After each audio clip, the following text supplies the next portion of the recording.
कहाँ तक पढ़ चुके थे हम लोग?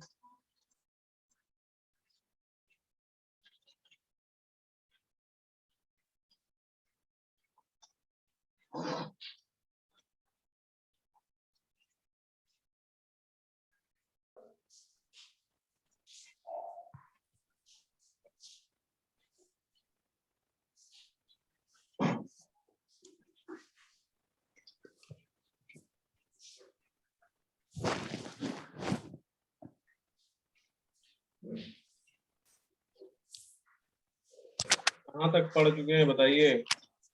सर नाइट्रोजन साइकिल पढ़ लिए हैं और उसके नीचे वाला भी एक साइकिल पढ़ लिए हैं।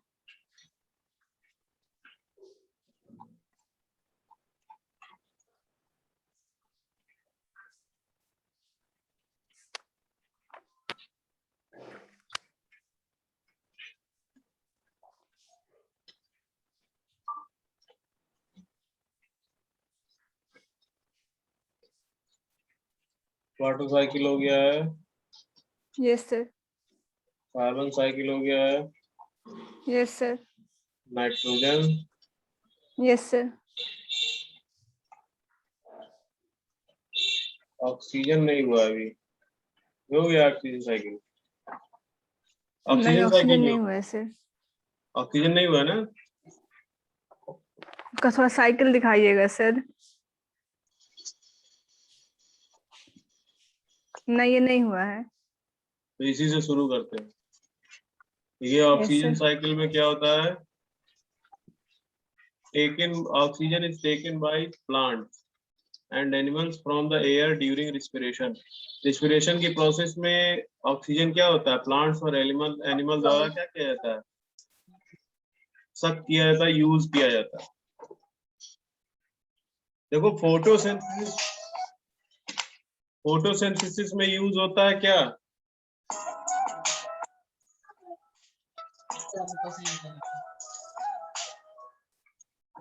फोटोसिंथेसिस में यूज होता है आपका कार्बन डाइऑक्साइड, ठीक है। और जब भी उसमें होता है, रिस्पिरेशन में यूज होता है, तो क्या यूज होता है? ऑक्सीजन यूज होता है। The plants return oxygen to the atmosphere during photosynthesis. देखिए फोटोसिंथेसिस में क्या होता है? ऑक्सीजन वापस मिलती है हमें। लेकिन इसमें क्या होता है? आवाज साफ आ रही है? हेलो, ये सर आ रहा है। ठीक है। उसमें क्या होता है? फोटोसिंथेसिस में good carbon morning sir. Dioxide use होता है और ऑक्सीजन निकलता है। और इसमें क्या है? ऑक्सीजन साइकिल में रिस्पिरेशन के थ्रू क्या होता है? ऑक्सीजन यूज हो रही है। This link the oxygen cycle to the carbon cycle. Oxygen cycle तो किससे जुड़ जाती है? कार्बन साइकिल से जुड़ी हुई है, क्योंकि ये एक दूसरे को क्या करते हैं? बैलेंस करते हैं। क्योंकि पौधे ऑक्सीजन और कार्बन डाइऑक्साइड दोनों का यूज करते हैं, लेकिन अलग अलग टाइम पे, ठीक है।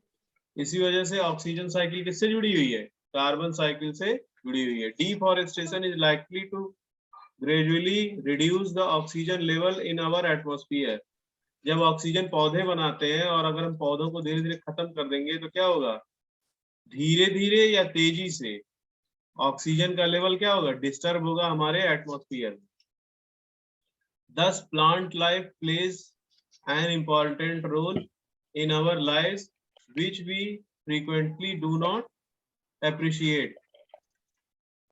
अब देखिए ऑक्सीजन साइकिल है, दिख रहा है? यस सर, दिख रहा है। ऑक्सीजन साइकिल है आपका। फोटोसिंथेसिस के थ्रू क्या हो रहा है? CO2 यूज हो रही है और क्या है? एटमॉस्फेरिक ऑक्सीजन बन रही है। और वहीं H2O पानी भी यूज हो रहा है, जो फोटोसिंथेसिस में कार्बन और जो क्या है, हाइड्रोजन अलग हो जाते हैं और ऑक्सीजन अलग से निकल जाती है। और ऑर्गेनिक मॉलिक्यूल बनाते हैं पौधे, क्या? सेलुलोज। ये देखिए C12O6, यह ग्लूकोज का ही कंपाउंड है cellulose. Long carbon chain compound create करते हैं सूरज की उपस्थिति में कार्बन डाइऑक्साइड और पानी के द्वारा। देखिए दोनों तीर यहाँ जा रहे हैं। ऑर्गेनिक मटेरियल बनाएंगे और एटमॉस्फेयर में क्या करेंगे, ऑक्सीजन देंगे। अब ऑक्सीजन देने के बाद देखो रिस्पिरेशन के थ्रू चाहे पौधे हो और चाहे एनिमल हो, वो क्या करते हैं, ऑक्सीजन को ले लेंगे और क्या बनाएंगे, कार्बन डाइऑक्साइड। और इसी तरह ये ऑक्सीजन साइकिल चलता रहेगा।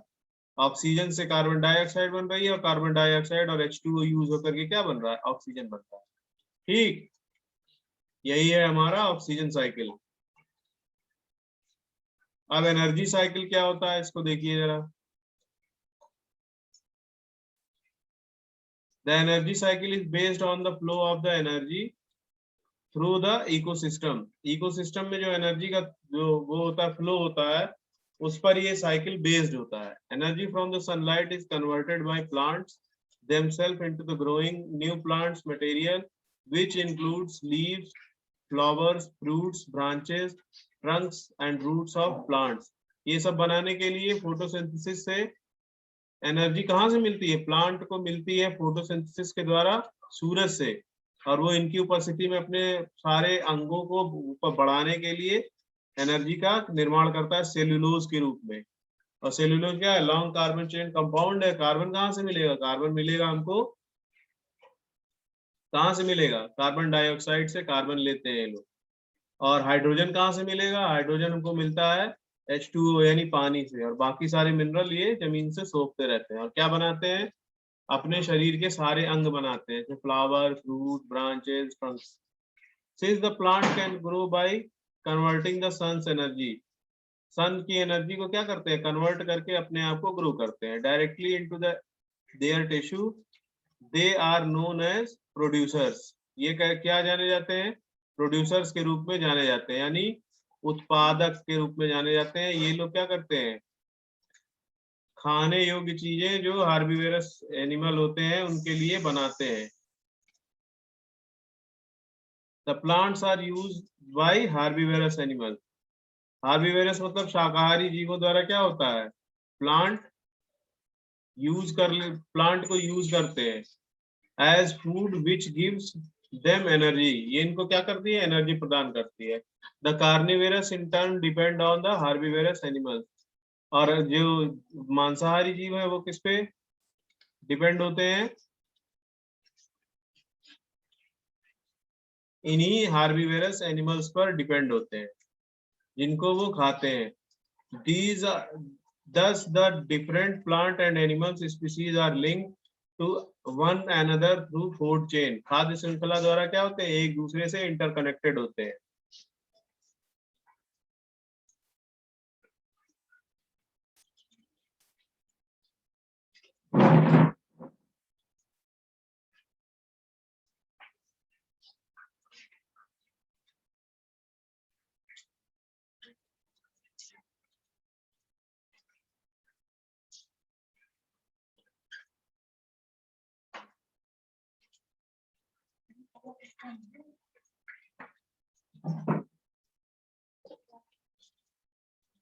कितने लोग हैं वेटिंग रूम में,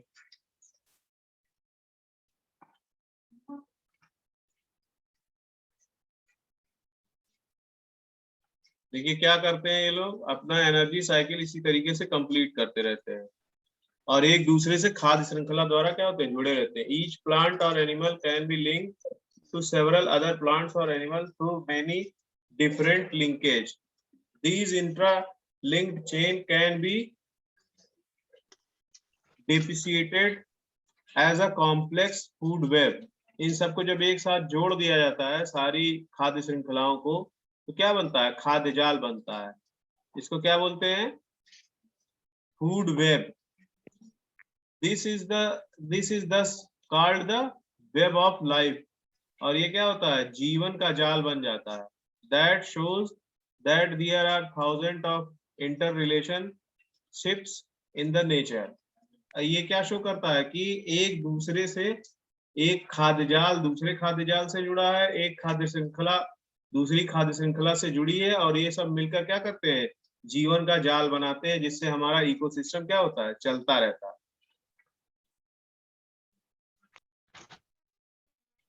The energy in the ecosystem can be differentiated in the form of food pyramid or energy pyramid। Food pyramid और एनर्जी पिरामिड के थ्रू एनर्जी का क्या होता है, ऊपर जाते समय क्या होता है, लॉस होता है, और नीचे आते समय क्या होता है, गेन होता है।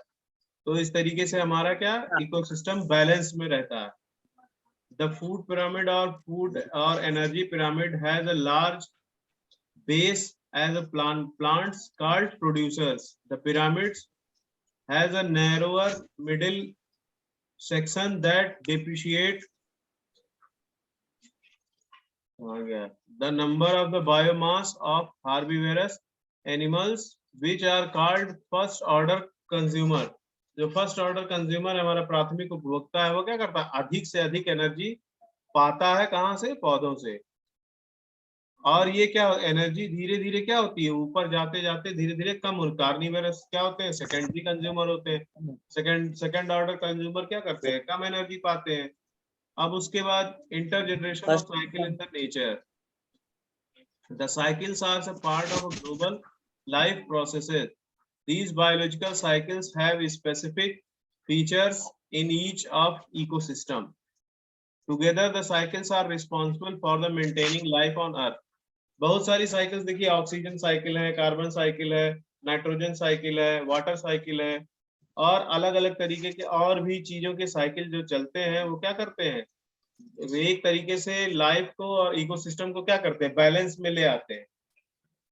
अगर ये साइकिल ना चले तो क्या होगा, इकोसिस्टम हमारा या तो कमजोर पड़ जाएगा या धीरे धीरे खत्म ही हो जाएगा। तो एक इकोसिस्टम को मजबूती से चलाने के लिए क्या जरूरत होती है, इन बहुत सारी साइकिल्स की जरूरत होती है, जैसे कार्बन साइकिल, ऑक्सीजन साइकिल। अगर कार्बन साइकिल और ऑक्सीजन साइकिल ना चले तो पौधे और जानवरों का जीवन क्या होगा, सांस के बिना हो जाएगा, ऑक्सीजन की कमी हो जाएगी और उनको कार्बन डाइऑक्साइड की कमी हो जाएगी जी सर। और इसलिए पौधों और जानवरों का दोनों का एक साथ रहना क्या है, बेहद जरूरी है। अगर पौधे नहीं रहेंगे, मान लीजिए पूरे उसमें इकोसिस्टम में सिर्फ पीपल के ही पौधे लगा दिए जाए जो सिर्फ ऑक्सीजन ही निकाले, ठीक है, लेकिन पीपल के पौधे को अगर वो भोजन बनाना होगा तो वो कार्बन डाइऑक्साइड कहाँ से पाएगा, उसके लिए हमें क्या है, जानवरों की और दूसरे पौधे उसके इंसानों की जरूरत पड़ेगी, या उसको भी सर्वाइवल करने के लिए हमें दूसरे पौधों की भी जरूरत पड़ेगी जो सुबह दिन भर धूप की रोशनी में क्या करते हैं, ऑक्सीजन लेते हैं, और जब कार्बन डाइऑक्साइड लेते हैं, और जब धूप खत्म हो जाती है रात के टाइम पे क्या करते हैं, ऑक्सीजन को यूज करते हैं, जिसको उन्हीं लोगों ने बनाया है। ठीक है, तो इससे इकोसिस्टम में बैलेंस क्रिएट रहता है, गैसेस का जो वॉल्यूम है वो डिस्टर्ब नहीं होने पाता है। अगर ऑक्सीजन ज्यादा हो जाएगी तो क्या होगी, दूसरी गैसेस को क्या करेगा, डिप्रिशिएट करेगा और कब क्या रही है, उसका लेवल कम करेगा, और जब लेवल कम होगा तो क्या होगा, धीरे धीरे वो इकोसिस्टम डिग्रेड होना शुरू हो जाएगा, जैसा कि पोल्यूशन में होता है। जब पोल्यूशन बढ़ता है तो क्या होता है, किसी गैस की मात्रा ज्यादा बढ़ने लगती है, जब ज्यादा बढ़ने लगती है तो क्या होता है, वो गैस इकोसिस्टम में दूसरी गैसेस को डिस्टर्ब करती है, जैसे कार्बन डाइऑक्साइड, CFC, क्लोरोफ्लोरोकार्बन, ये सब क्या है, ये सब कार्बन कंटेनिंग कंपाउंड है जो हाईली एनर्जी प्रोड्यूस करते हैं और हीट को डिस्टर्ब करते हैं, हीट को डिसबैलेंस करते हैं, डिस्टर्ब करते हैं, जिससे क्या होती है, ग्लोबल वार्मिंग होती है। ठीक, अब इसके आगे देखिए, if mankind disturb these cycles, यहाँ देखिए पोल्यूशन की बात आ गई, if mankind disturb their cycles,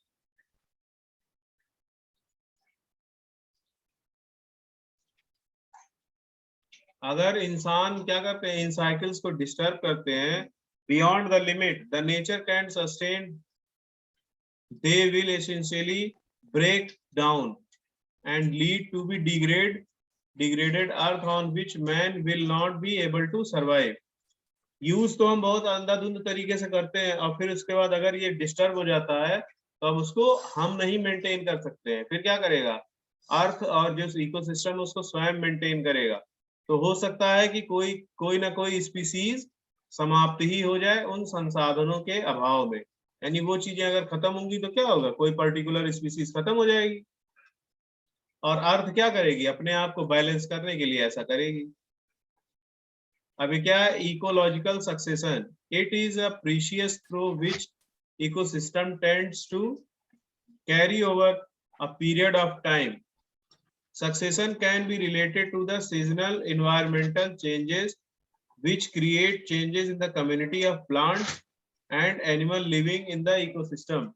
अगर इकोसिस्टम में कोई डिस्टरबेंस आती है तो इकोलॉजिकल सक्सेशन होता है, एक प्रजाति का दूसरे प्रजाति में बहुत लंबा टाइम लेता है और क्या करता है, कुछ चेंज करेगा ताकि वो प्रजाति अगले डिकेड में या अगले दशक तक जिंदा रह सके, इकोलॉजिकल क्या कर बैलेंस मेंटेन करने के साथ साथ। अब क्या है, food chain, food webs and ecological pyramid. The transfer of the energy from the source in plants through a series of organism eating and being eaters constitute the food chain. At each transfer a large proportion of energy is lost in the form of heat. These food chains are not isolated sequences but are interconnected with each other. Food chain, food web अभी ऊपर बता चुके हैं, इसी को ये दोहरा रहा है नीचे। The food chain, food chain क्या होती है, the most obvious aspects of nature that energy must pass from one living organism to another when the herbivorous animal feed on plants, energy in transferred from plants to animal. ये क्या है, food chain है। Food web क्या होती है, in an ecosystem there are a very low number of interlinked chains. This form a food web if the linkage in the chains make up the web of life are disrupted due to human activities that leads to the loss or extension of the species, the web break down. Ecological pyramid क्या होते हैं, in an ecosystem green plants producers utilize energy directly from sunlight and convert it into matter. A large number of these organisms from most basic or first trophic level of food pyramid. Introduction of type of characteristics of feature of structure and functions. देखिए types of ecosystem, terrestrial ecosystem, aquatic ecosystem. Territorial ecosystem का मतलब जमीन वाले ecosystem, aquatic मतलब पानी वाले ecosystem. यहाँ पे इकोसिस्टम का बेस क्या है, लैंड। यहाँ पे इकोसिस्टम का बेस क्या है, वाटर। देखिए फॉरेस्ट में फॉरेस्ट इकोसिस्टम है, ग्रासलैंड इकोसिस्टम है, सेमी एरिड एरिया है, डिजर्ट है, माउंटेन्स है, आइलैंड है। और एक्वाटिक में क्या है, pond, lake, wetland, river, delta, marine. अब आगे देखिए, for each of the ecosystem we need to understand 4 basic view. What is the nature of the ecosystem, what is its structure and its function, who use the ecosystem and for what purpose, how are the ecosystem degrade, what can be done to protect it from deterioration in the long term, how can the ecosystem be conserved, ecosystem goods and services। direct value क्या होती है ecosystem की, these are the resources that people depend upon directly and are easy to quantify economy term। consumption us value, non-market value or fruit, fodder, firewood, etc. productive value, commercial value और timber, fish, medicinal plants, etc. indirect value देख लीजिए, these are used that do not have easy way to, in the terms of, इसको देख लीजिए अच्छे से, optional value, extensive value, और ये क्या है, टेरिटोरियल इकोसिस्टम। टेरिटोरियल इकोसिस्टम का एग्जांपल अभी हमने क्या दिया था ऊपर, देखो ये दिया था, forest, grassland, semi arid area,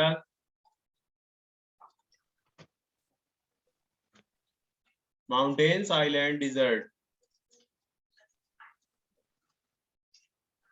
territorial ecosystem में देखिए फॉरेस्ट इकोसिस्टम है, forest types in India, Bharat में किस तरीके के जंगल सर पाए आपकी जाते हैं। आवाज क्लियर नहीं आ रही है। नेटवर्क स्लो होगा। फॉरेस्ट टाइप्स इन इंडिया देख लीजिए किस तरीके से फॉरेस्ट पाए जाते हैं। Coniferous forest grow Himalayan region में मिलते हैं, शंक्वाकार जिसमें वृक्ष मिलते हैं। फिर ब्रॉड लीव्स बड़ी पत्तियों वाले जंगल, और फिर क्या है एवरग्रीन फॉरेस्ट सदाबहारी वन। मैंग्रोव्स होते हैं, मैंग्रोव्स नदी के किनारे पाए जाते हैं कोस्टल एरिया में। डेसिडियस फॉरेस्ट, थ्रोन फॉरेस्ट देखिए हिमालयन रीजन है, और इसमें प्लांट के भी एग्जांपल है, कौन कौन से प्लांट मिलते हैं। और इसमें देखिए कॉमन एनिमल कौन कौन से मिलते हैं, रेयर एनिमल कौन कौन से मिलते हैं। ये आपके नोट्स में दिए हैं, इनको देख लीजिएगा। फॉरेस्ट सर्विसेज कौन कौन सी हैं। पिरामिड बताया तो, फूड वेब, फूड पिरामिड। शंक्वाकार बनाओगे तो पिरामिड बनेगा, लाइन से बनाओगे तो चेन बनेगी। पिरामिड मतलब क्या, तिकोना। जैसे मिस्र में पिरामिड है तिकोने त्रिभुज की तरीके से, वैसे अगर एनर्जी साइकिल को लगाओगे तो पिरामिड बनेगा, चेन में लगाओगे तो चेन बनेगी। अब वेब कैसे बनेगा? वेब सबको मिक्स कर दोगे वेब बन जाएगा। सर डिसिडियस क्या होता है? हैं? सर डिसिडियस क्या होता है? कहाँ डिसोडियोस क्या होता है? कौन सा? आगे है सर, उसके पहले डिसिडियस इकोसिस्टम पता नहीं क्या था। ये डिसोडियस ड्रग्स है। हाँ डिसिडियस फॉरेस्ट। वो नदी किनारे वाला फॉरेस्ट।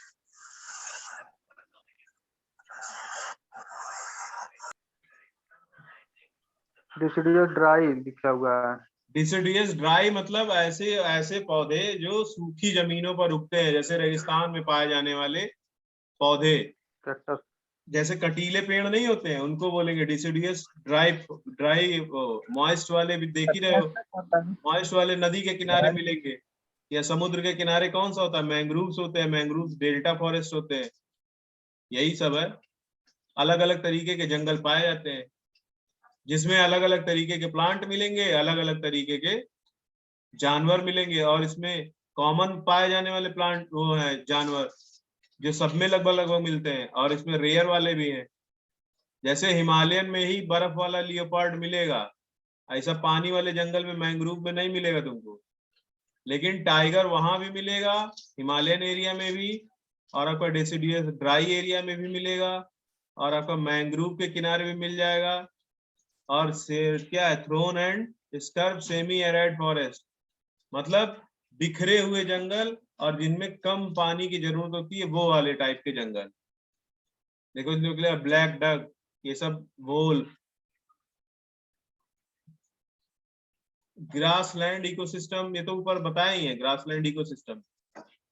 इसमें क्या होता है, घास के बड़े बड़े मैदान होते हैं, और उसमें प्राइमरी कंज्यूमर कौन होंगे, हिरन, बाकी सब जीव होंगे, और उनके ऊपर क्या होंगे, सेकेंडरी कंज्यूमर होंगे, कार्निवरस वाले। प्राइमरी कंज्यूमर प्रोड्यूसर्स नहीं, इसमें प्रोड्यूसर्स घास ही होगी। फिर मेढक। हाँ हाँ, मेढक, टिड्डे, ये सब प्राइमरी कंज्यूमर है। नहीं, मेढक तो सेकेंडरी कंज्यूमर है। वही सर, टिड्डा को खाएगा ना, घास खाता है। मेढक आपका सेकेंडरी कंज्यूमर में आएगा।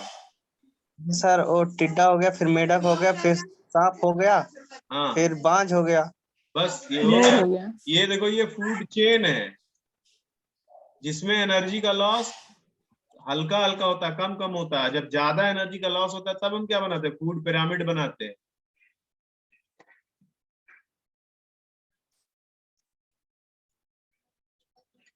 ग्रासलैंड देखो कहाँ कहाँ मिलता है, हिमालयन पास्चर बेल्ट में मिलेगा आपको, तराई एरिया में मिलेगा।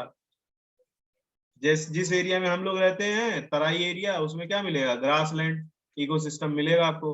सेमी एरिड एरिड प्लेन्स मिलेंगे वेस्टर्न घाट की तरफ, वेस्टर्न इंडिया, पश्चिमी भारत की तरफ जो हिमालयी राजस्थान है, राजस्थान, दिल्ली, यहाँ क्या होगा, कम पानी वाले एरिया है, वेस्टर्न इंडिया। फिर सेंट्रल इंडिया यानी मध्य भारत और डेक्कन, ये सब आपका किधर पड़ेगा, मध्य प्रदेश की तरफ पड़ेगा।